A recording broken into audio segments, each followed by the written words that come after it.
Miss হবে না আপনার পছন্দের টিভি শো। দেখুন জি5 অ্যাপে একদম ফ্রি। মা মা বলছিলাম যে এখনো 15 মিনিট সময় লাগবে বাসে আসতে। ওইখানে জায়গা আছে, আপনি চলুন একটু বসবেন। আসুন আসুন আসুন আমার সাথে আসুন।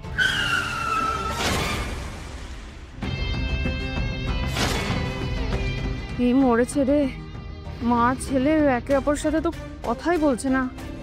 কি হবে এবার? না না, আমাকে কিছু একটা করতে হবে। ওমা, বলছিলাম যে কি, এই গাড়িটা কিন্তু আপনার ছেলের নয়, এটা হাসান বাবুর।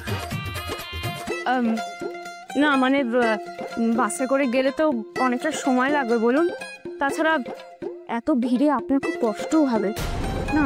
মানে জুনিয়র মিত্তিবাবু আমাদের শুধু ছেড়ে দিতেই পারে, কি বলুন? ও মা, বলছি কি যে উঠবেন গাড়িতে? না মানে আপনি না বললে উঠবো না, আপনি বললেই উঠবো।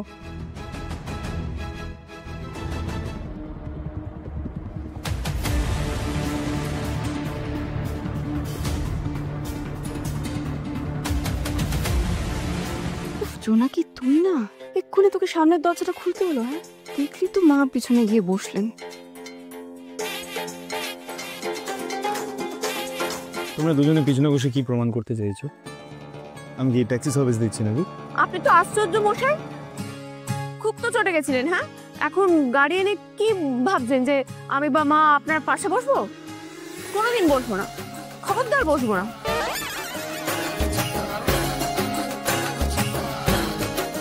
দূর, মা তো কথাই বলছেন না। একটু যদি মায়ের মনটা হালকা করতে পারতাম। ছেলের সাথে মায়ের একবার কথা বলিয়ে দাও না মা চণ্ডী। মা, আপনার ছেলে কিন্তু চাইছে আপনাকে পাশে বসাতে, মুখে সরাসরি কিছু বলছে না, কিন্তু আপনি বুঝতে পারছেন তো? হ্যাঁ, আমি আপনাকে বলে দিচ্ছি, আপনি একদম যাবেন না। আমি একদম রাজি নই তাতে। আপনার পর কাল থেকে যা চেঁচামেচি করছিল, তাতে আপনার রেগে থাকাটাই খুব স্বাভাবিক, আমি বুঝতে পারছি। আপনি আপনার ছেলেকে একদম ক্ষমা করবেন না, আমি আপনাকে বলে দিলাম, একদম ক্ষমা করবেন না।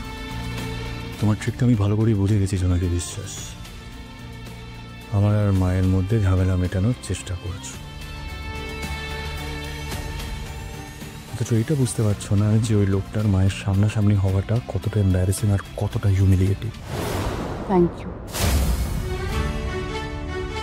এত কিছুর মধ্যেও তুমি আপ্রাণ চেষ্টা চালিয়ে যাচ্ছ পরিবেশটাকে হালকা করার।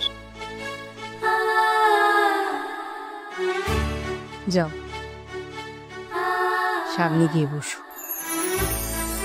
আমার ছেলের পাশে তুমি থাকো, সেটা যেন ধ্রুব কোনোদিন না ভুলে।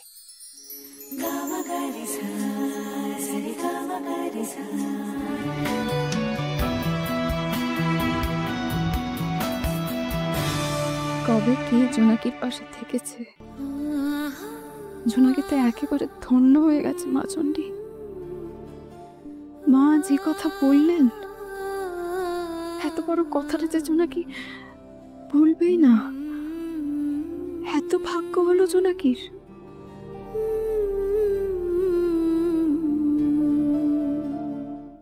জি5 ডাউনলোড করুন আর সব এপিসোড দেখুন একদম ফ্রি।